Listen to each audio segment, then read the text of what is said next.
वो बच्चा, मैंने कहा सोल्यूशन है पॉसिबली, लेकिन प्रैक्टिकली पॉसिबिलिटी देखनी होगी आपको। बोला कैसे? मैंने कहा इन बच्चों के साथ रहने से जो आपको लगता है कि जो लाइफ की एंडिंग है कहां होने वाली है। अब ऑब्वियस है क्रिमिनल्स के साथ अगर बच्चा 24 घंटे है तो उसका एंड कहां होगा? जेल में। अगर आप उसको ये एहसास और ये एक्सपीरियंस अब दे दोगे तो he can be stopped, otherwise नहीं। ये सिचुएशंस मैनिपुलेट अगर आप कर सकते हो तो ठीक है। व्हाट दे डिड, मतलब जो हमारी प्लानिंग बनी फिर पापा के साथ बैठ के, पापा और उसके मामा वहीं पर पुलिस डिपार्टमेंट में थे, सब इंस्पेक्टर। अब उन्होंने प्लान क्या किया कि जब वो घर में खाना खा रहा, मैं कहा इसमें बेइज्जती भी होएगी खूब आपकी। बोला बच्चा बचना चाहिए, बेइज्जती बुजती तो जाए भाड़ में, ऑलरेडी बेइज्जती बहुत हो रही है। जब बच्चा घर में खाना खा रहा था, पुलिस की 2 जिप्सी आई, उसको घर से पकड़ के 2 पुलिस वाले, एक इधर, पूरी गली में पैदल लेके जाते रहे। आगे आगे पुलिस की जिप्सी, पीछे पीछे पैदल, ताकि वो जो आसपास का मोहल्ला है वो उसको देखे। उसके बाद वापस बाहर जब गली से निकल लिए तो जिप्सी में बिठा के सीधे ले गए उसको हवालात में ले जा करके उसको कर दिया अंदर। मैंने कहा अब क्योंकि ये एफिशिएंट पर्सनालिटी है, एफिशिएंट की जो सबसे बड़ी चीज है वो है अक्कड़, ईगो। छोटा बच्चा है, ईगो तोड़ी जा सकती है, बड़े बच्चे की नहीं तोड़ी जा सकती। अब हमें इस तोड़ने का इंतजार करना पड़ेगा। तो उसके लिए क्या करना है आपको? अब वहां पुलिस वालों की ड्यूटी लगी वहां पर कि आपने कुछ नहीं करना, इसके हवालात के आगे से गुजरना है। अच्छा ये है क्या उसका दोस्त जो बदमाश था जिसका जिक्र कर रहे थे हम, कि ये है क्या उसका दोस्त? चल बेटा तू तो गया 20 साल के लिए अंदर, अब तो बुढ़ापे में निकलेगा। फिर अगला पुलिस वाला आया, तू गया क्या? तू गया भी। अंकल मैंने तो कुछ नहीं किया। उसी वक्त कोई वारदात हुई थी कि उसमें उसका हाथ है तो तू भी साथ ही होएगा। जो इल्जाम था वो ये था, ये उसने किया है तो तू साथ है, तो तूने भी किया है तो तेरे ऊपर भी लगा ये इल्जाम। अब ये कह रहा है कि मैंने कुछ नहीं किया है। अब थोड़े दिन तो जिद में रहा, एक दिन पूरा दिन ये चला, पूरी रात ये चला, पूरी दिन पूरा रात उसके दिमाग में तू गया 20 साल के लिए, तू गया 20 साल के लिए। रात में वो बता रहे थे कि सुबह 4 बजे तक ये इस बात की जिद पाले रहा कि मैंने कुछ नहीं किया। सो गया रो रहा के। अगले दिन सुबह उठ के, अब पुलिस वालों को पता लग जाता है कि आज इसकी अक्कड़ ढीली है, अंकल सच्ची कुछ नहीं किया।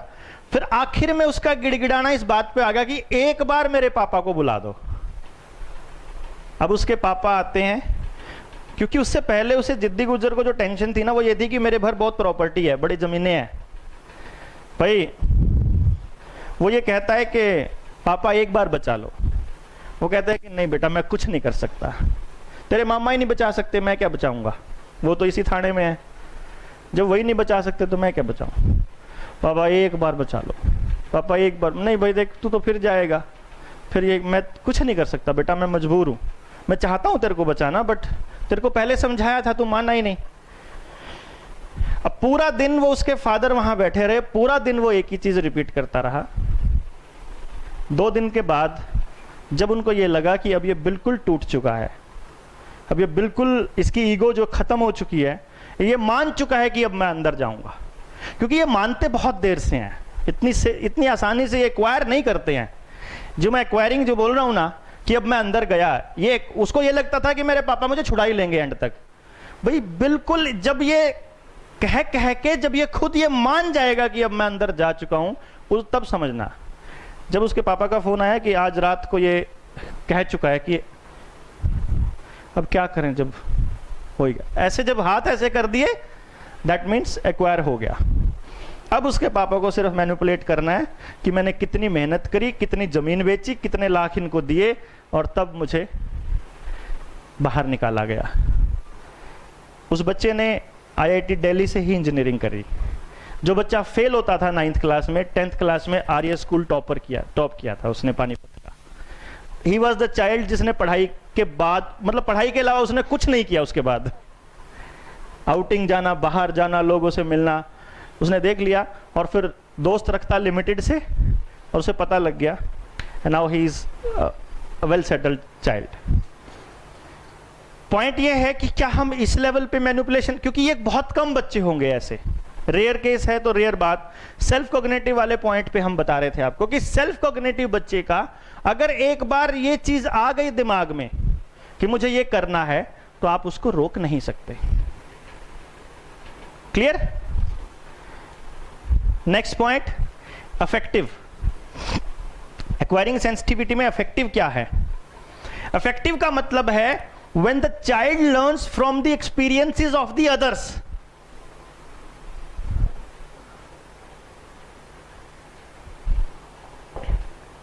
एक और पॉइंट है इंपॉर्टेंट कि आइडियलिस्ट और एफिशिएंट 80 to 90% केसेस में सेल्फ कॉग्निटिव ही होते हैं। बहुत कम ऐसे मतलब चांसेस आएंगे जब बच्चा आइडियलिस्ट या एफिशिएंट हो और अफेक्टिव या कुछ और हो। क्लियर? तो मैक्सिमम केसेस में ऐसा होगा, कुछ केसेस में, लेकिन मैक्सिमम केसेस में अफेक्टिव जो है ये दूसरे के एक्सपीरियंस से सीखते हैं, और मैक्सिमम केसेस में लिसनर्स जो हैं वो अफेक्टिव होते हैं। ऐसे बच्चे हमेशा ये सोच करके डिसीजन लेते हैं कि मेरे दोस्त क्या डिसीजन ले रहे हैं, मेरे दोस्त क्या कर रहे हैं। यानी अफेक्टिव बच्चा, अगर जैसे मैंने आपको एक बात बताई थी शुरुआत में कि विजुअल इंटेलिजेंस जिसका हाई होगा उसको मोबाइल पे गेम खेलने का भी शौक होएगा और कार्टून देखने का भी शौक होएगा। लेकिन एक इसका दूसरा रीजन हो सकता है कि विजुअल लो है लेकिन बच्चा अफेक्टिव है और उसका पीयर ग्रुप मोबाइल गेम खेल रहा है और कार्टून देख रहा है।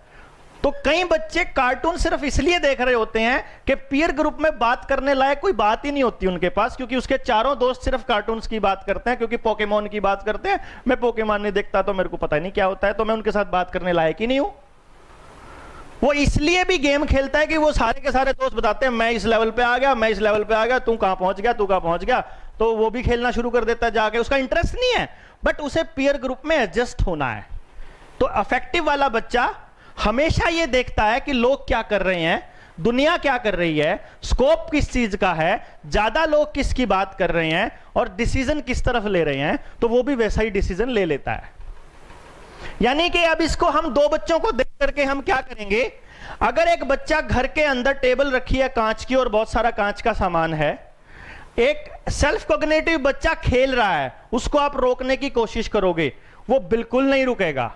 अफेक्टिव को रोकने की कोशिश करोगे वो भी नहीं रुकेगा। अब दोनों मानेंगे कैसे?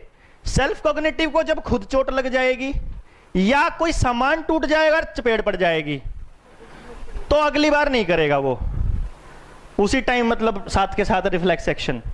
और अफेक्टिव वाला कैसे मानेगा? जब सेल्फ कॉग्निटिव वाले को चोट लग जाएगी तो अफेक्टिव अपने आप मान जाएगा। अब एक मदर है, वो कह रही है मानता ही नहीं, अंदर खेलता है घर में टेबल के ऊपर। मैं कहती हूं बेटा बाहर खेल ले, वहां पे बॉल लेके लगा रहता है, वहां कांच का सामान है, मेरे को यह डर है कि कहीं उसका सिर उस टेबल के कोने पे लग गया तो चोट लग जाएगी। मैंने कहा कुछ नहीं करना आपने सिर्फ इतना सा करना है, फोन उठाओ जब वो खेल रहा हो, जब वो खेल रहा होता है फोन उठाना है, फोन उठा के अपना फोन साइलेंट पे करके और मतलब किसी को बोल दो, फ्रेंड को, अच्छा कौन, मीना हो, कैसे लगा, टेबल लग गई, घर में खेल रहा था, कितने इंजेक्शन लगे, स्टिचेज भी आए। ओ माय गॉड, ये बच्चे ना जो खेलते हैं घर में, इनको लगनी होती है और क्या करें फिर। चलो ओके, मैं आती हूं हॉस्पिटल में देखने के लिए, और फोन काट दो और उस बच्चे से बात मत करो, उसकी तरफ देखो भी मत। अगर आपने उसकी तरफ देख लिया तो वो समझ जाएगा ये सारा मैनिपुलेशन मेरे लिए था। उसको नहीं टोकना बिल्कुल भी, सिर्फ ये बताना है कि ऐसे ही एक बच्चा खेल रहा था, उसके बच्चे को चोट लग गई, अब उसको जिसको अब मान लो उसको इंजेक्शन से डर लगता है तो इंजेक्शन बोल दो, स्टिचेज से डर लगता है स्टिचेज, जिस भी चीज से डर लगता है वो लाइन बोल दो कि उसके वाले बच्चे के साथ हुई है, मेरे करनी, तेरे को नहीं लगनी तू खेल ले, वो फिर वो नहीं खेलेगा वहां पे। या देख ही ले किसी को लगा हुआ, या सुन ले किसी, आपस में दो जने बात करो और वो सुन रहा हो बस। अगर उस बच्चे को मोटिवेट करना है भगत सिंह के जैसा, तो भगत सिंह की कहानी सुनाओ और छोड़ दो। हम माँ बाप या टीचर्स गलती क्या करते हैं, इस कहानी से क्या शिक्षा ली पे शुरू हो जाते हैं और तुम्हें भी ऐसा करना चाहिए बोल देते हैं। जैसे ही आप बोलोगे कि आपको भी ऐसे ही करना है, सारा सीन खत्म हो जाएगा। ऐसे बच्चों को कहानी सुना दो, जो भी कहानी कहना तो, मान लो चल मैं आजा तेरे को ना एक फ्रेंड की कहानी सुनाती हूं, ये करके वो उधर खेल रहा था, खेलते खेलते लगा उसका सिर और वो सिर फूट गया। अगली बार गारंटी है वो नहीं खेलेगा अंदर घर में। यानी जो वो काम कर रहा है उन हालात पे कोई और आदमी की बात बता दो और उसको क्या नुकसान हुआ वो बता दो और छोड़ दो। मैं छोड़ दो पे बहुत फोकस दे रहा हूं। अगर आप उसको साथ में ये बताना शुरू कर दे, तू भी खेलता है, देख लेना तेरे को भी लग जाएगी, फिर नहीं समझ आएगा उसको।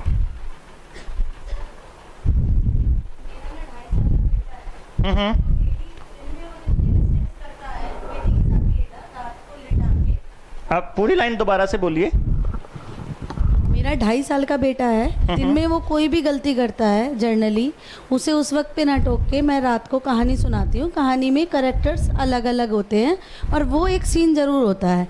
पर सर 2.5 साल का बच्चा, अब उसको ये समझ आ गया है कि जो रात को एक कहानी जो सुनाई जाएगी ना, उसमें एक दिन वाला वो सीन जरूर आएगा और वो आगे आगे कहना शुरू कर देता, ओफो बच्चा तो पागल था ना, गाड़ी से तो बाहर हाथ ही नहीं निकालते ना मम्मा, फिर क्यों निकाला उसने।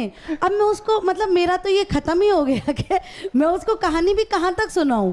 और जबकि उसमें वो फेक कैरेक्टर होते हैं सारे। 2 बच्चे जा रहे थे, वहां जा रहे थे, गाड़ी से बाहर हाथ नहीं निकालना, चोट लग जाती है, कह के बस कहानी खत्म करनी। अब वो आगे आगे 2.5 साल का है, वो आगे ही आगे बोलना शुरू कर देता, ओहो अच्छा वो पानी फेंका हुआ था ना, वो तो गिर जाता वो बच्चा। मैं बता रहा हूं, मैं आपको करेक्ट करता हूं 2-3 जगह पे। पहली बात, इस बात की कोई श्योरिटी नहीं है कि वो इफेक्टिव है। पहला पॉइंट ये है, क्योंकि शायद आपने पहले उसका एफिशिएंट के बारे में बात करी थी कि वो एफिशिएंट है, तो फिर आप उसके लिसनर्स जैसे कैरेक्टर्स पे कैसे बोल रहे हो? ठीक है ना, आपसे पहले मेरी बात हुई थी जब आप यहां बैठे थे उस वक्त, तो वो है ही नहीं है इफेक्टिव और आप इफेक्टिव मेथड यूज कर रहे हो। बेसिकली वो स्मार्ट, एफिशिएंट और आइडियलिस्ट तो होते ही स्मार्ट हैं, खूब जरूरत से ज्यादा, उनको करना ही वो है, वो रास्ता ढूंढ ही लेते हैं वैसे भी। तो आप 2 चीजों को मिक्सअप कर रहे हो बेसिकली। वो सेल्फ कॉग्निटिव बच्चे को आप इफेक्टिव मेथड से समझाने की कोशिश कर रहे हो and is that much smart कि वो 2-3 बार में ही समझ जाएगा। दूसरी जो गलती हम कर रहे हैं पेरेंट्स, कि हम साथ में उस कहानी के साथ में उसको समझाए, हमारे को है ही दिमाग में है ही नहीं है कि ऐसा कोई तरीका किसी ने बताया ही नहीं कि बता के छोड़ना है। आप साथ में उसको जरूर समझाते हो कि भाई कि यही वाला जैसे तुम निकाल रहे थे ना, जैसे तुम कर रहे थे ना, ये लाइन मतलब आएगी जबान पे, क्योंकि हमें एग्जैक्टली इतनी स्मार्टनेस है नहीं ना हमारे में पेरेंटिंग में, तो हमें ये मालूम नहीं कि भाई उसको सिर्फ बता के छोड़ना होता है, और वो तो है ही नहीं ना उस कैटेगरी का, उसका तो सीन ही खत्म है, उसका तो पॉइंट ही खत्म हो गया। मैं दूसरे वाले इफेक्टिव की बात कर रहा हूं, क्लियर? अब ऐसे बच्चों को, मान लो आप ये चाहते हो कि आपके क्लास में बच्चे हैं लिसनर्स। अब लिसनर बच्चे की प्रॉब्लम क्या होती है, मैंने शुरू में ही बताया था कि वो बहुत ज्यादा देर तक कंसंट्रेट नहीं कर पाता। लेकिन ये बात तब तक सही है जब तक वो अकेला पढ़ रहा हो। अगर लिसनर के सामने बैठ के 2 बच्चे पढ़ रहे हो तो वो तब तक पढ़ेगा जब तक सामने वाले पढ़ रहे हैं।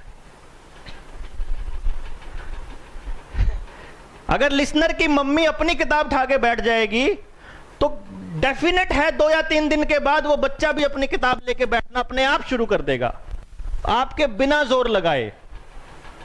जरूरत ही नहीं है आपको कुछ भी करने की, क्योंकि वो इफेक्टिव है।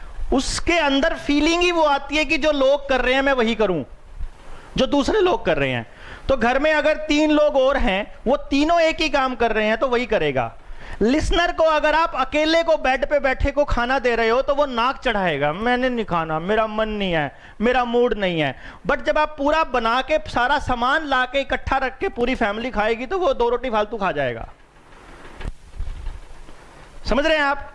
वो जब सामने वाला खाता नजर आए, जब उसके दोस्त आ जाएं, कजन्स आ जाएंगे, तब वो खूब खाएगा। बट जब वो अकेला है तब वो नहीं खा रहा है, तो आपको उसका सोल्यूशन ऑलरेडी आपके पास है, आप उसको उस ऊपर से ईगल आई से नहीं देख पा रहे हो। बहुत सारी प्रॉब्लम्स का तो सोल्यूशन वहीं पर है, आपकी प्रॉब्लम्स में ही।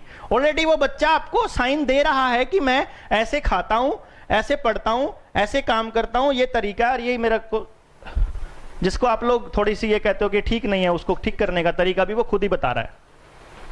Got my point? मतलब इसका मतलब क्या हुआ कि जैसे हमने अपने अपने बच्चों को आइसोलेशन में रख दिया। आप देखोगे जब हम छोटे थे तो हमारे कुछ टीचर्स ऐसे होते थे जो शाम को बच्चों को घर बुला लेते थे अपने होमवर्क करने के लिए, नई एक्स्ट्रा क्लास लेने के लिए, समझाने के लिए। स्कूल में ही घर होते थे कुछ लोगों के, तो वहां पे बहुत बढ़िया पढ़ाई होती थी इस माहौल में, क्योंकि सारे ही पढ़ रहे होते थे अपनी अपनी मस्ती में। तो जब हम अपने बच्चों को आइसोलेशन में ले गए तो ही हमारे बच्चों के साथ ये प्रॉब्लम आनी शुरू हुई, क्योंकि ज्यादातर बच्चे इफेक्टिव हैं, ज्यादातर लिसनर हैं, और हमने उनको अकेला अकेला पढ़ने की आदत डाली कि तू पढ़ ले, मैं अपना काम कर लूं। तो वो जब अकेला है तब वो नहीं पढ़ पाएगा, किसी भी हालत में किसी और चीज पे भी कंसंट्रेट नहीं कर पाएगा। But when they are working together as a team, उनके अंदर एंथुसियाज्म शुरू से आखिर तक खत्म नहीं होगा, इसकी गारंटी है। सो गॉट माई पॉइंट? सॉल्यूशंस बहुत सारी चीजों के आपके हो गए।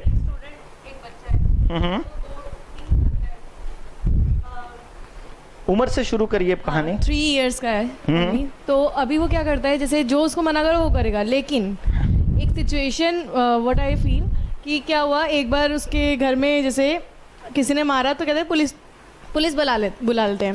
तो उसने क्या किया, अगली बार जब मैम ने उसको डांटा ना, हेलो पुलिस, ये उसका रिएक्शन था।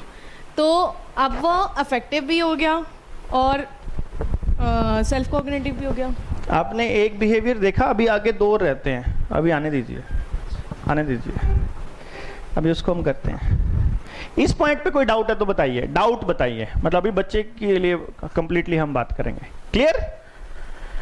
यानी कि आपको कैसे पढ़ने के लिए मोटिवेट करना है, क्या काम करने के लिए मोटिवेट करना है। इसीलिए मुझे उस स्टिकर की जरूरत पड़ी आपको देने के लिए, कि उन लोगों को ये लगे कि ये लोगों ने लगा रखा है, ये लोग चाहते हैं ऐसी एजुकेशन, तो हम भी चाहना, वो भी चाहना ऑटोमेटिक शुरू करें। उनको कुछ नहीं पता लॉजिक का, मैं आपको जो आप कह रहे थे ना, उनको कुछ नहीं पता। उनको ये पता है बस ये लगा रहे हैं, मैडम है स्कूल की ये लगा रही है, मतलब कुछ ना कुछ समझ के ही लगा रखी होगी, वो इतने में ही मान जाते हैं। And this is with 85% cases. वो तो आप खुद के लिए, वो तो आपको समझ भी आ गया, इवन अगर आप नहीं भी लिसनर है तो भी समझ आ गया, ठीक है ना। Second point, sorry third point, reflective part. ये रिफ्लेक्टिव एक्वायरिंग कैसे होती है? ये आमतौर पे फ्लैशीज में होती है।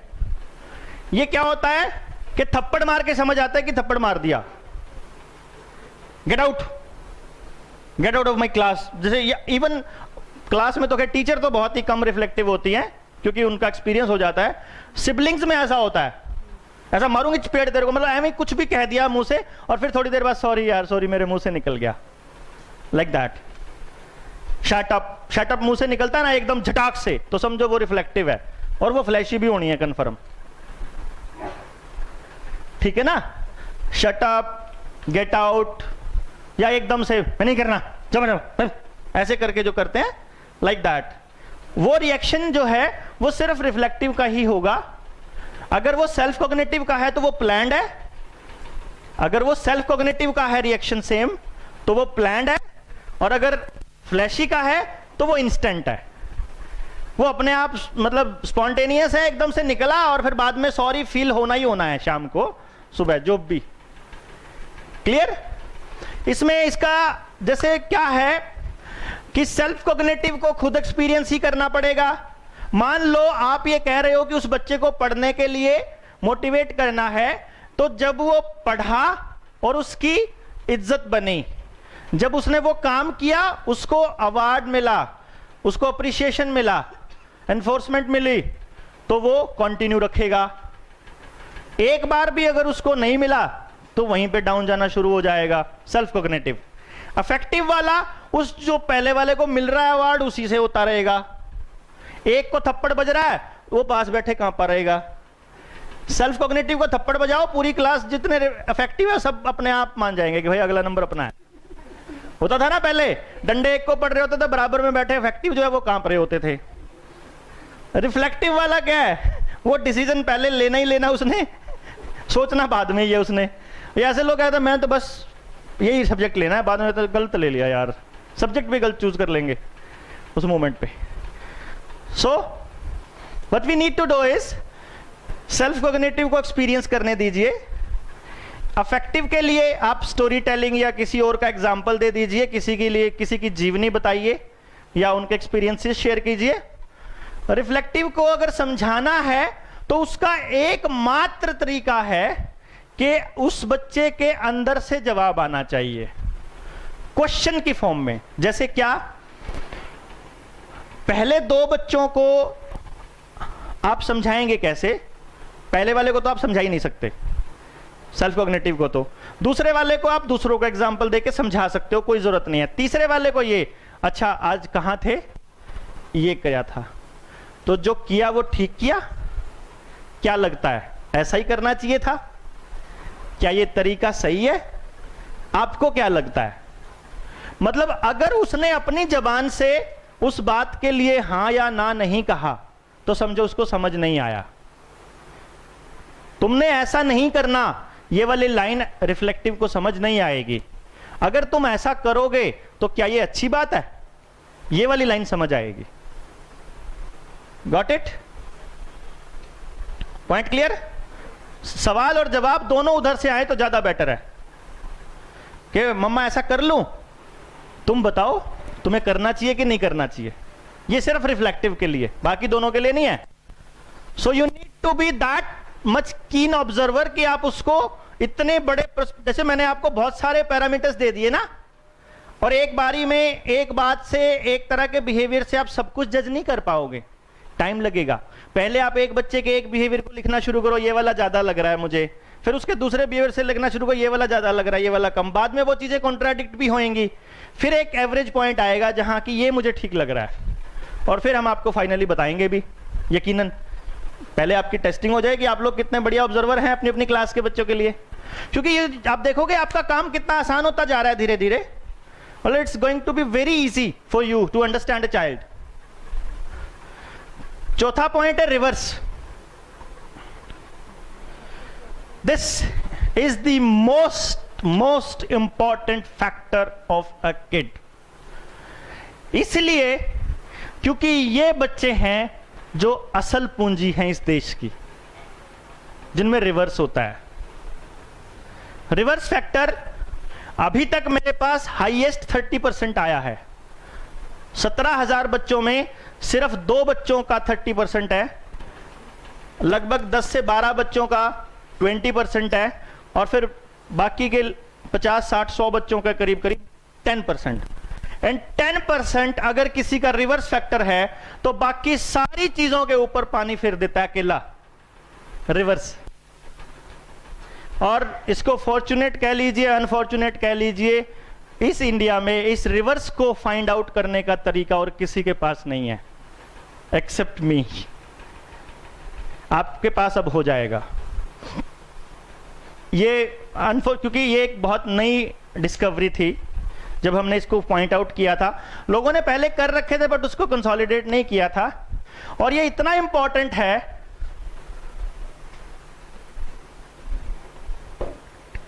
जैसे क्या बताया मैंने आपको, हमने शुरू में ही 4 पर्सनालिटीज को कैटेगराइज किया लाइफ में, LIFE। एक कैटेगरी बताई जो 100 में से 8-10 हैं, एक दूसरी कैटेगरी बताई 100 में से 8-10 हैं, एफिशिएंट और आइडियलिस्ट। फिर बताया मैंने फ्लैशी की परसेंटेज 1 से 2% है, और फिर बताया कि करीब करीब 80 to 89 जितना भी बचा वो सारा का सारा लिसनर्स का। ऐसा बोला, ये 100 में से था परसेंटेज थी। जो रिवर्स है वो 1000 में एक बच्चे का होता है। तो this is that much rare, इतना रेयर है इसीलिए इसको कोई समझता नहीं है।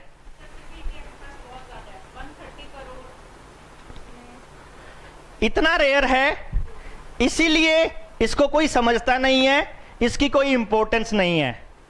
इस बंदे को समझने के लिए इसको लगभग 1000 और लोगों से मिलना, यानी 2000 लोगों से मिलेगा तो कोई एक बंदा मिलेगा इसको समझने वाला, जो उसी की फ्रीक्वेंसी पे बात करेगा। जब ज्यादातर पॉपुलेशन क्योंकि 85% है और बाकी के 3 जो पर्सनालिटीज हैं वो भी एक ही एंगल से सोचते हैं, जैसे कानून सोचता है, जैसे सोसाइटी सोचती है, जैसे रूल बनाए हैं लाइफ के, तो वो इस एंगल से सोचते हैं। मान लो वो उधर जा रहे हैं, तो जो रिवर्स वाला बंदा है वो कहेगा ऐसे क्यों, ऐसे भी तो जा सकते हैं। इस बच्चे का एक डायलॉग होता है कॉमनली, जब आप उसको कोई भी चीज बताने लगोगे ये काम ऐसे करना है, वो कहेगा ऐसे क्यों, ऐसे भी तो कर सकते हैं। He always has an alternate way of doing things. Do you have anyone in your circle, class, कोई ऐसा बच्चा जो आंख में आंख डाल के बात करता है और कॉन्ट्राडिक्ट करता है, like challenging the authority of the teacher? है ऐसा कोई बच्चा जो ऐसा लगता है कि he is challenging the authority? हाँ जी, प्लीज रेज योर हैंड। आपकी क्लास में कोई ऐसा बच्चा है तो, आपके घर में रिलेशंस में हो, जो ऐसा लगता है कि वो अथॉरिटी को ही चैलेंज कर रहा है, मतलब आपके पढ़ाने के तरीके को ही चैलेंज कर रहा है। हाँ, तरीके को, वही मेथड को ही तरीका कहते हैं। हाँ, नॉन कन्वेंशनल घुमा फिरा। इवन यहां तक कि आप पढ़ा रहे हो गोदावरी नदी, सवाल पूछेगा गंगा नदी पे। आप पढ़ा कुछ और रहे हो और पूछेगा अपने दादा नाना की किसी बात पे। वो पढ़ा कुछ और रहे हो एंड टीचर क्या, मतलब मैं आपको बताता हूं रियली क्या करता है टीचर। ऐसा बच्चा ऐसे करेगा, टीचर ऐसे, हाँ यू प्लीज मैम, ये सवाल पूछा, सवाल पूछते टीचर सोचेगा, मतलब टीचर का यही रिएक्शन आएगा, बिकॉज टीचर को लगेगा कि मैं पढ़ा कुछ और रहा हूं और ये कुछ और पूछ रहा है। लेकिन मैं आपको बताऊं, वो बच्चा आपका ही सवाल पूछ रहा है, वो उस चीज के ऊपर ऑलरेडी 4-5 तरीके के थॉट्स ले चुका है, उस पे मतलब कुछ रिएक्शन भी शो कर चुका है, डिसीजन भी ले चुका है। ही वांट्स क्लैरिफिकेशन, और आप देखोगे उसका जो सवाल है घूम फिर के आपके सवाल का ही अल्टरनेट होता है बेसिकली। ये बच्चे बहुत ही नॉन कन्वेंशनल तरीके से सोचते हैं। पूरी सोसाइटी इनको लगता है ये उल्टे चलते हैं। इनको कहोगे इधर से जाना है तो कहीं इधर से तो जाना नहीं, अब कहीं और से जाएंगे। ऐसे करना है, ऐसे तो करना नहीं, कोई ऐसे तो दुनिया कर रही है, अपन किसी और तरीके से करेंगे। टीचर ने लिखना सिखाया ऐसे लिखना, वो कहेगा ऐसे नहीं लिखना, दूसरे तरीके से लिखना है।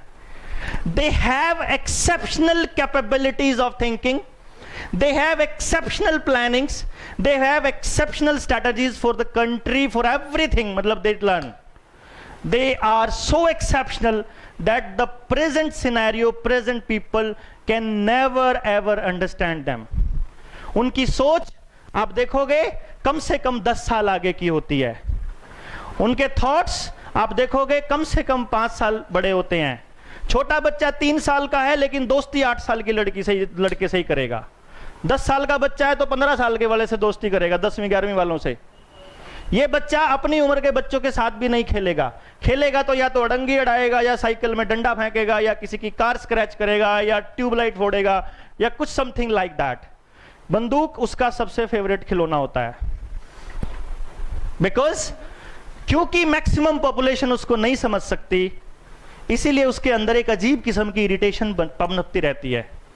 वो बच्चा अगर खुलकर बोलेगा तो सामने वाला इरिटेटेड रहेगा, अगर वो खुलकर नहीं बोलेगा तो वो इरिटेटेड रहेगा, बिकॉज एकदम कॉन्ट्राडिक्शन में सोचता है वो।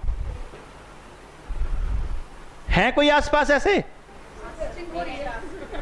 है ना सर? ये बच्चे आमतौर पे 7th क्लास के बाद इस एजुकेशन सिस्टम को रिजेक्ट कर देते हैं, अपने एजुकेशन सिस्टम को। After 7th class they they have lost their all interest in the education। बस याद कर रहे होते हैं क्योंकि वो अल्टरनेट नजर नहीं आता, बस पास होना है, बस इतना करना है। मोबाइल के पासवर्ड, पड़ोसियों के wifi password, they have their ये उनकी सबसे फेवरेट काम है। मम्मी ने कोई चीज छुपाई है उसको ढूंढना, मतलब whenever जो आप लॉक लगा रखे हैं वो तोड़ना उनका प्रायोरिटी होती है। दे आर अल्टीमेट हैकर्स, मतलब अगर उनको प्रोग्रामिंग सिखा दी जाए,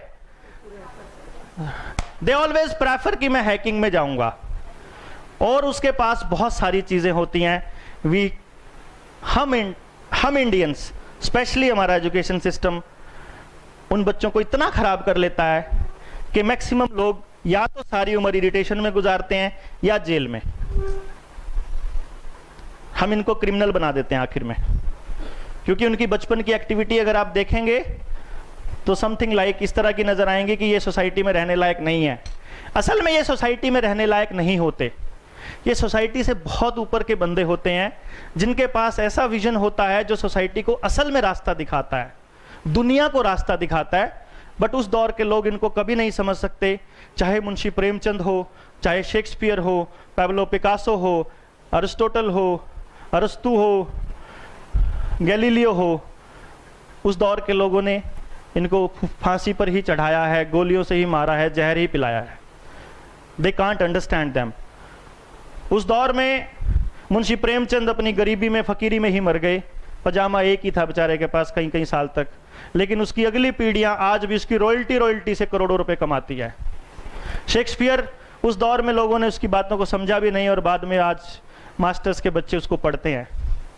इसी तरह से चाहे पिकासो की बात करो, चाहे लियोनार्डो दा विंसी की बात करो, उस दौर में जब वो बनाया करते थे तो लोगों को समझ में ही नहीं आता था क्या बना रहे हैं, लेकिन जब वो बनाकर चले गए तो उनकी एक एक पेंटिंग, एक एक चीज करोड़ों रुपए की बिकी, because they had visions, they had exceptional qualities. जिन लोगों ने, ऐसे बच्चे अगर घर से निकल जाएं, ऐसे बच्चे आइसोलेटेड हो जाएं, ऐसे बच्चे अगर इनको घर वाले घर से बाहर निकाल दें तो ये बच जाते हैं, और अगर ये घर में रहें तो इनका सत्यानाश कन्फर्म है, क्योंकि इनको समझ ही नहीं पाते इनके माँ बाप, कभी नहीं समझ पाएंगे। क्योंकि आज से 10 साल बाद की बात मैं आज करूंगा तो आपको समझ में आएगी ही नहीं, कभी नहीं आएगी।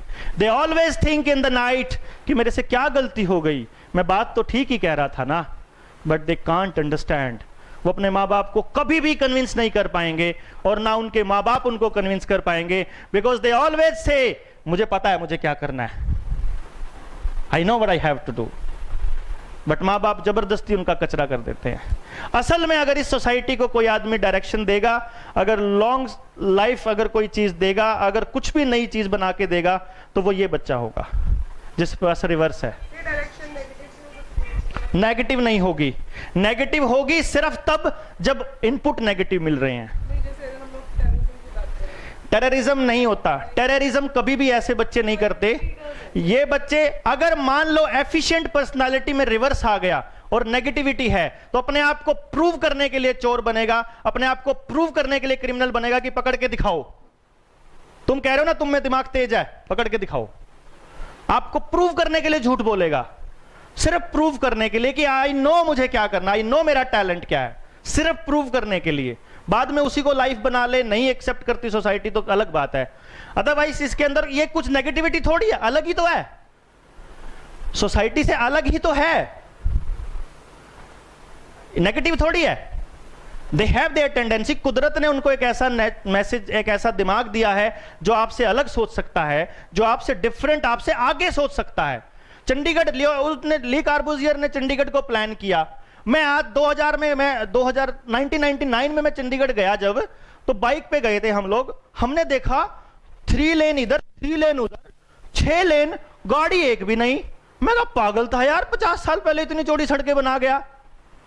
आज देखता हूं चंडीगढ़ के अंदर कितनी भीड़ है। आज देखता हूं, आज चंडीगढ़ ने पिछले साल 2018 के अंदर एक ट्रैकिंग वालों के लिए, एक पैदल चलने वालों के लिए और साइकिल वालों के लिए अलग से ट्रैक निकाला है रोड के बराबर में।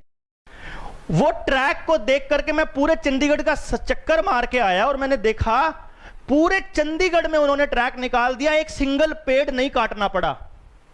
पूरे चंडीगढ़ में कांटे वाला एक भी पेड़ नहीं है, फ्रूट वाला एक भी पेड़ नहीं है रोड के ऊपर, कि कोई रोड पे बच्चा खड़ा नहीं होगा कोई। और पेड़ ऐसे हैं कि पैदल चलो या साइकिल पे मजाल आपको धूप लग जाएगी। इतनी प्लानिंग के साथ, इतने डिस्टेंस के साथ कि एक पेड़ दूसरे को टेक ओवर भी नहीं कर रहा, कुछ नहीं, कोई नुकसान नहीं, कोई नुकसान नहीं at all. Everything is so planned. मैं हैरान था, देन आई रिकॉग्नाइज, क्योंकि मैं तो इसी पे काम कर रहा हूं ना, कि ये सोच किसी ऐसे बंदे की हो सकती है यार। दे रिकॉग्नाइज, उनके पास resource, they recognise this kind of kids, और वो उनको अथॉरिटी देते हैं। आपके दिल्ली की प्लानिंग देखी है, मतलब धूप लग जाए आपको मजाल है हवा आ जाए आपको मजाल है। गाड़ी खड़ी करने की जगह नहीं, खड़े होने की जगह नहीं, चलने की जगह नहीं, सांस लेने की नहीं, नो, जीरो प्लानिंग के साथ शहर बस रहा है। कुछ भी नहीं है, क्योंकि गधों को बिठा देते हैं टॉप पे, असली प्लानर को तो कोई बिठाता ही नहीं, विजनरी लोगों को तो कोई जगह ही नहीं देता, टाइम ही नहीं देता, क्योंकि उनको पता ही नहीं विजनरी होते कैसे हैं। क्योंकि पता ही नहीं कि असल प्लानर कौन है। अगर आपके काम करने के लिए एनवायरमेंटल साइंसेज के अंदर एनवायरमेंटल वाले बच्चे जाएं जिनका नेचुरलिस्टिक अच्छा है, एनवायरमेंटल साइंसेज में जाएंगे तो मजाल है, कोई पेड़ काट देगा, चिपक के खड़े हो जाएंगे, पेड़ नहीं कटने देंगे भाई, क्योंकि जान बसती है पेड़ों में और जानवरों में उनकी। ऐसे होंगे आप में से पेड़ कटा देख के दिल में दर्द होता होगा जिनको, अपने आप में देख लो, पेड़ कटा दिखता है ऐसा लगता है जैसे कोई आदमी मर गया यार पड़ोस का। वो फीलिंग जिस बंदे को आती है उस बंदे को एनवायरमेंटल साइंसेज पे बिठाओ ना आप, जिसका विजुअल हाई है उधर बिठाओ ना उनको, जिसका जो अच्छा है उसको उस काम के लिए बिठाओ ना आप। But we don't have that provisions, we don't have this much time to think, we don't have that much efficiency to work with, we don't have resources at all, but we need to develop ना। खड़े तो नहीं हो सकते, बैठ तो नहीं सकते, पता लग गया अब तो नहीं चैन पड़ना चाहिए कम से कम आपको, अब तो दिमाग खराब हो ही जाना चाहिए आपका, जैसे मेरा हो रखा है, हो जाना चाहिए ना। हर तीसरे चौथे दिन मेरे पास एक मैसेज आता है, sir I want to commit suicide, can I do. हर कॉलेज में जाता हूं, बच्चों से मिलता हूं, मेरे को मालूम है ये बच्चा 10वीं तक जाते जाते ये काम करेगा, तो उसके कान में कह के आता हूं, बेटा जिंदगी में जब ऐसा दिल करे ना करने का, मेरे को एक बार लास्ट बार फोन कर लियो, लास्ट डिसीजन लेने से पहले सिर्फ एक बार फोन कर लेना।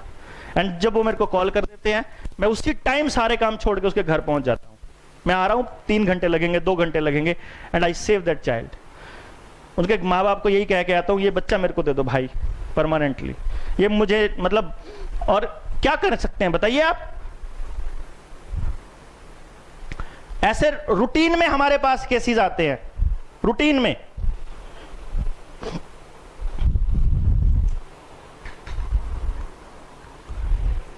क्योंकि मैं सबको नहीं बता सकता, सारी चीजें नहीं दिखा सकता,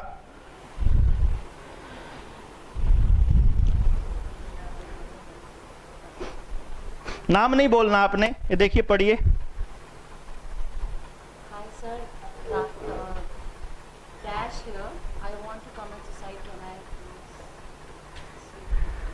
ये 10th क्लास की लड़की है। मैंने एक एग्जाम्पल दिया है, 10वीं क्लास की बच्ची 8वीं में जब आई, मैंने इसके पापा को बोला, आपको समझ रिवर्स है इस बच्ची के अंदर, मैंने इसे बोला आपकी बच्ची एक्चुअली पढ़ने के लिए नहीं बनी है, मैं आपको बताता हूं आपने किधर लेके जाना है, इसको ये इतना सा एनवायरनमेंट दे दो, बस कुछ नहीं करना और आपने। और एंड 10th क्लास के एग्जाम से पहले इसका मैसेज आ गया कि सर अब मेरे से मेरा बाप बर्दाश्त नहीं होता, या तो मैं इसको मार दूंगी या मैं खुद मर जाऊंगी, क्या करूं बताओ। मैं उसके बाप के साथ जाके हाथ जोड़ के आया, भाई ये लड़की मेरी हो गई, इसको 22 साल की उम्र तक संभाल लो, क्योंकि अभी ये एडोलसेंट पीरियड में है, मैं इसका कुछ नहीं कर सकता, अभी ये बच्ची है, तुम इसको 22 तक इसलिए रख लो कि तुम्हारे पास मेरी अमानत है, फिर इसकी उम्र की जो लड़की तुम्हारे सर्कल में सबसे ज्यादा कमाती हो उससे 10,000 फालतू मेरे से सैलरी ले लेना। तुम्हें तनख्वाह की तो दिक्कत है ना, मेरे को मालूम है इसके पास ये कितनी विजनरी लड़की है, तुम्हें नहीं समझ में आ रही, लेकिन मुझे तो मालूम है क्या करना है। डॉक्टर साहब पढ़ने के लिए ना कहूं, इसको खाने के लिए भी नहीं कहना, तूने मेरी है ये तेरी नहीं है, तो इसको कुछ नहीं कहेगा। जब ये कहकर आया, उसने पढ़ लिया, 85% स्कोर आया है 10th में, नहीं तो फेल होती थी हर बार, इसलिए फेल होती थी क्योंकि मेरा बाप कह रहा है, मैंने बिल्कुल नहीं पढ़ना। So you need to understand simply, आपको कुछ नहीं करना है। और क्या गलती है उस बच्चे की, मुझे तो ये समझ में नहीं आता है। उसको भरा पूरा दिया है, हमें समझ नहीं आ रहा ना, तो हम गलत हैं भाई। आपका सिस्टम इतना कैपेबल नहीं है तो हम गलत, सिस्टम गलत है। अगर आप मतलब चाहे आप अपने सर्कल में आप ये काम कर सकते हैं कि जो अभी शादी भी नहीं हुई होती है उनके लिए पेरेंटिंग क्लासेस, जिनके बच्चे पैदा नहीं उनके लिए पेरेंटिंग क्लासेस मैं फ्री ऑफ कॉस्ट देता हूं। तुम्हें बच्चे पालने की क्लासेस में देता हूं तुमको फ्री में, तुम आ जाओ मेरे पास या रजिस्टर करा के, तुम मेरे से एक दिन पूरा दिन लगा के देख लेना, तुम्हारे पास जो बच्चा आएगा वो कितना अनमोल होता है। मैं कोई पैसा नहीं लेता उनसे, मैं ये कहता हूं कि, और फिर आप लोग अगर सीख रहे हैं तो मैं आपको सिखा रहा हूं, तो आगे आप सोसाइटी को बताना अब आपका फर्ज बनता है। आप ये कह के हाथ पे हाथ नहीं धरे रह सकते कि हम क्या कर सकते हैं, नहीं, आपको पता लग गया, आपको करना पड़ेगा, करना ही पड़ेगा, नहीं तो जाते हुए क्या सोचोगे क्या किया। मैं तो हर रोज सोचता हूँ चल आज ये 2 बच्चे बचा लिए, आज ये बचा लिए। हम लोगों को आगे पेरेंट्स तक इस पूरे के पूरे लॉजिक को लेके जाना पड़ेगा। आपके पास अगर किसी बच्चे की रिपोर्ट पड़ी हो, अब आप समझ सकते हैं ना किसका क्या ज्यादा क्या हाई। अब आपको पता लग गया कौन बच्चा क्या करने के लिए बना, कैसे समझेगा, कैसे सीखेगा, सब कुछ पता लग गया ना। आप में से बहुत सारे टीचर्स ने मुझे अभी भी व्हाट्सएप नहीं किया है। देखो मतलब हम अंदर से कितने जागरूक हैं।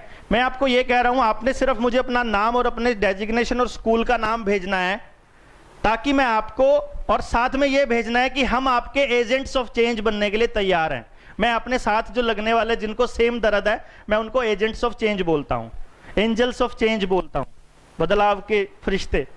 तो आप लोग उसमें शामिल होने के लिए जुड़ सकते हैं, आगे आके सोसाइटी को बदलने का काम अपने सिर पे उठा सकते हैं। पड़ोस को ही सुधार लो, बस कुछ नहीं करना आपने। अब अपने बच्चे को तो अच्छा पड़ोस दे ही दोगे ना। क्या मैं मतलब आई एम नॉट आस्किंग कि मेरे साथ आकर के कुछ काम करना है आपने। आपको अपने जहां आप हो वहां के लोगों को समझाना है। वेदर आप रात को 1 घंटा उनके साथ बिताओ, पार्क में उनको बिठा लो, पड़ोस के लोगों को बिठा लो, किसी तरह से बिठा लो, पर try to work for the others kids. सिर्फ अपने बच्चे को बचा के आप कहीं भी नहीं लेके जा सकते। I assure you, isolated position में, अब जैसे आपको सब समझ आ गया, आइसोलेशन में आपका बच्चा बर्बाद ही होना है, कन्फर्म है ये। आपको इसके लिए उतरना ही पड़ेगा सोसाइटी के अंदर। और अगर दूसरों के बच्चों का दर्द देख करके, मैं तो अगर जम्मू कश्मीर में 2 लोग मरते हैं तो मेरा तो तब खून खोल उठता है। जब सड़क पे कोई जानवर पड़ा, कुत्ता पड़ा मिल जाता है, मेरे को तो तब इतना दर्द आता है कि मेरा बेटा मरा पड़ा जैसे। आप लोग कैसे जी लेते हैं खबरें किसी की मरी हुई की सुन करके बिना बोले? कैसे रह लेते हो आप लोग? मुझे समझ में नहीं आता। अगर किसी और के बच्चे के लिए दर्द नहीं है आपके दिल में, तो आपके बच्चे के लिए कहां से आएगा? आप में कहां से बनोगे आप मतलब एक अच्छे पेरेंट? सवाल ही पैदा नहीं होता। मान ही नहीं सकता कि आपके अंदर होगी इंसानियत किसी भी तरीके की।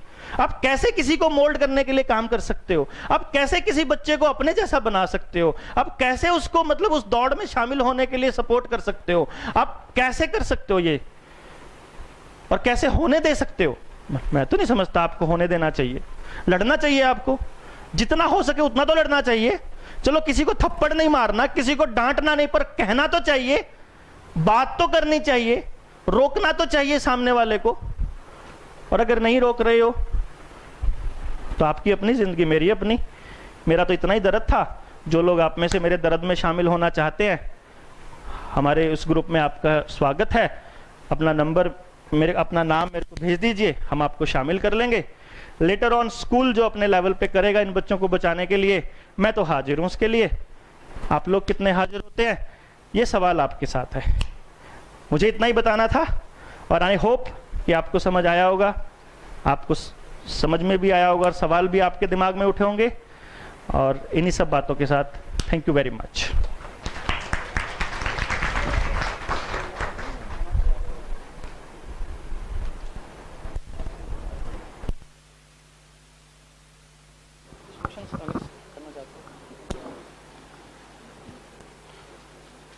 तो सबसे पहले मैं डॉक्टर देवेंद्र भलारा का थैंक्स करूंगा। उन्होंने बहुत अच्छा बताया, और हमें जो भी सीखा है उसको हमें अपने इम्प्लीमेंट करना है।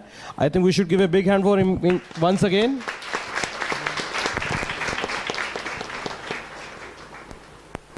तो जैसे डॉक्टर देवेंद्र ने बोला कि हमें चेंज लाना है, सोसाइटी में चेंज लाना है, तो चेंज स्टार्ट होगा हमें अपने से। So first we have to change ourselves, then we have to change our students, then we have to change our parents, then we have to change those neighbors. Like that we have to expand our circle of change. तो सबसे पहले हमें अपने को change करना है, and the teachers who are interested to be the part of this program, in the sense कि अभी तो हम आपको एक highlight बताई है या आपको बताया है, basic बताया है। तो टीचर्स जो इंटरेस्टेड हैं कि वो इसका पार्ट बनना चाहती हैं, जो और ट्रेनिंग चाहती हैं, तो वो अपने इंचार्जेस को अपना नाम दे सकते हैं, क्योंकि उनके लिए फिर अलग सेशन होगा विद डॉक्टर देवेंद्र भलारा, जिसमें वो डिटेल में बताएंगे। अभी तो आपको बेसिक पता चल गया आपको कि आपको क्या क्लास में कैसे आइडेंटिफाई करना है, लेकिन और डिटेल में जो जाना चाहता है they can give the name to the respective incharges and sir का उनका तो सेशन के लिए जस्ट आई विल आस्क कि सेशन कब होगा उनका। मोस्ट प्रोबेबली हम लोग जून के एंड में रखेंगे या जुलाई के मंथ में हम विल स्टार्ट द सेशन। तो कितनी टीचर इंटरेस्टेड हैं जो तो पार्ट बनना चाहती हैं इस प्रोग्राम का? इट्स नॉट कि भाई आपको इसलिए करना है कि आप बेसिकली आपको इसलिए करना है कि आपका ये स्टाइल है, आपका टाइप है, मतलब आप करना चाहते हैं इसलिए कि आप कुछ चेंज लाना चाहते हैं। तो जस्ट आप ये इसका सोच के अपने इंचार्जेस को आप नाम दे दें, क्योंकि हम लोग एक टीम बनाएंगे, क्रिएट करेंगे जो हर एक यूनिट में होगी और जो इस काम पे वर्क करेंगी फर्दर। और हम लोग चाह रहे हैं कि स्कूल से ही कोई ट्रेनर्स हम लोग आइडेंटिफाई करके उनको बनाएं जो आगे फर्दर इसको डिटेल में बाकी पेरेंट्स को और स्टूडेंट्स को और टीचर्स को गाइड करें। ओके, तो आई थिंक इस सेशन के बाद अब नेक्स्ट सेशन जो हमने प्लान करना है, एक सेशन होगा जिसमें क्वेरीज जो होंगी जो आप इम्प्लीमेंटेशन करेंगे। अभी ये जो वेकेशंस होंगी, वेकेशंस में ये जो है इम्प्लीमेंटेशन आप स्कूल में तो नहीं कर पाएंगे, ऑब्वियस है। तो आप अपने घर पे कहीं भी आपको लगता है बच्चों से आपकी इंटरेक्शन है, बच्चों से आप इस बारे में करके आप इसको पूरा 1 महीने इसको आप इम्प्लीमेंट करेंगे। Then after that we will have one session with sir जिसमें हम लोग जो क्वेरीज आपकी आएंगी वो आप सर से पूछ सकते हैं। तो आई थिंक ये सेशन आपको कैसा लगा? How is experience? तो any feedback you want to give? I just want to say that that's a revolutionary thought that you have put in front of all of us, and I don't think so. And if anyone is here who don't want to be a part of this, everyone is going to be aligned to this thought and this revolutionary change that you want to bring in the society. Thank you very much. लेकिन मैं आपको एक और बात बताऊं कि कई लोग जैसे लिसनर्स जो बैठे होंगे ना, उनको अभी से खतरा हो जाएगा, घर में कैसे संभालेंगे, ऐसे ये तो पागल हुआ पड़ा है, हमें तो पागल बनना पड़ेगा। ऐसा कुछ नहीं है। जब if you wish to be agent of change तो घर में बैठे बैठे हो जाइए। नहीं घर में आ सकते कोई बात नहीं है, आप उस विचार के साथ सहमत हो जाइए और घर में बैठे रहिए, सिर्फ सहमत रहिए। जब भी ऐसा कुछ गलत होता है सिर्फ ये बोलिए कि ऐसा नहीं होना चाहिए। जब भी किसी को कत्ल कर दिया जाए तो ये मत बोलिए कि आजकल जमाना खराब हो गया है, ये बोलिए कि ये नहीं होना चाहिए। ये नहीं बोलना कि आजकल माहौल खराब हो गया, ये नहीं बोलना कि सरकार कुछ नहीं कर रही, ये नहीं बोलना कि कुछ, आपको ये बोलना चाहिए कि सरकारों को करना चाहिए, आपको ये बोलना चाहिए कि इन लोगों को स्टेप उठाना चाहिए, आपको ये बोलना चाहिए कि हम यही चीज मांग रहे हैं। सिंपल इतना सा करना है आपको, और इतने बड़े तीर नहीं मारने हैं। बिकॉज जो थॉट है उसकी ताकत सबसे बड़ी है। लोगों ने भगत सिंह को मार दिया अंग्रेजों ने, उसके थॉट को नहीं मार पाए वो लोग, वो आज भी उतना ही मजबूत है। तो थॉट ये होना चाहिए कि हमने बचाना है, थॉट ये होना चाहिए कि हमने इसका विरोध करना है, ये गलत है। चाहे सोशल मीडिया पे लिखिए, चाहे व्हाट्सएप पे लिखिए, लोग जैसी मर्जी वाहियात बातें करते रहिए, लेकिन आप आवाज बने रहिए उन बच्चों की। आपको उन बच्चों की आवाज बनना है, बेसिकली मेरी आवाज नहीं बनना, उन बच्चों की जिनके साथ आप डील कर रहे हो। अब आपको लगेगा ये कितने मासूम है यार, कितने ओरिजिनल है यार। 3 साल का था जब कितना प्यारा लगता था, कोई गलती नहीं दिखती थी उसके अंदर। स्कूल में आया तो कचरा होना शुरू हो गया, तो गलती स्कूल की है ना। जैसे जैसे बड़ा होता जा रहा है वैसे वैसे नंबर कम होने की वजह से रिलेशन खराब हो रहे हैं। तो सुधारो, स्कूल को सुधारो ना, उसको काहे को सुधारने पर लगे पड़े। उसमें कोई गलती नहीं है, उसमें कुछ भी गलत नहीं है। He is 100% perfect. उसका पर्पस है आने का। जैसे मैंने आपको बताया, जो रिवर्स फैक्टर वाले बच्चे, उनका पर्पस है सोसाइटी को डायरेक्शन देने का। उनको मत आईएएस बनाइए, उनको मत टीचर बनाइए, उनको फटेहाल रहने दीजिए। वो वहीं रह करके आपको कुछ देने वाले हैं, क्योंकि दिल टूटता है तभी कोई शायर बनता है। तो उनका दिल टूटने दीजिए, उनको फटेहाल ही रहने में उनको वो देकर जाएंगे दुनिया को। उनको कुछ बना दिया तो उनका कचरा कर दोगे आप, क्योंकि वो उस एंगल से नहीं सोच पाएंगे जब तक वो फ्री नहीं होंगे। आप सुबह से शाम तक फ्री होते ही नहीं हो, क्या सोचोगे बताओ सोसाइटी के लिए? कभी ऑफ लिया है हर काम से कि नहीं किसी से बात करनी, ना कहीं जाना, ना कुछ करना, बस कल्ले पैदल चलना। देखते हैं अब क्या सोचते हैं। कभी ऐसा लेकर के देखो ब्रेक अपनी जिंदगी से कि हमें ना घर वाले चाहिए, ना पति चाहिए, ना पत्नी चाहिए, ना भाई दोस्त, कुछ नहीं चाहिए। 1 दिन 2 दिन अपने लिए खुद के साथ बिताना है। And when you will spend that time, you will find yourself, you will find your purpose, you will find your objective. की दुनिया में कुदरत ने आपको ये सब करने के लिए नहीं भेजा है। आपको को एग्जिस्टेंस का एक फैक्टर बनने के लिए भेजा है, सबको साथ रहने के लिए। आप कैसे मतलब